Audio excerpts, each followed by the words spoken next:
এই সরকার জাতির সাথে প্রতারণা করতেছে, জাতির সাথে বেইমানি করতেছে।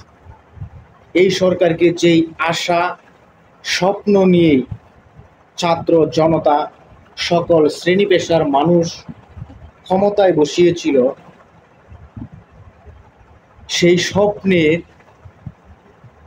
চিলিকুটাটাও করতে পারতেছি না এই সরকার।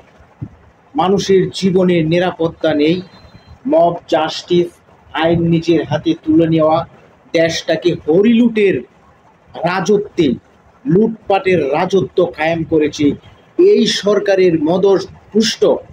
আমি এই জন্যই বলতেছি এই সরকারের মদতপুষ্ট।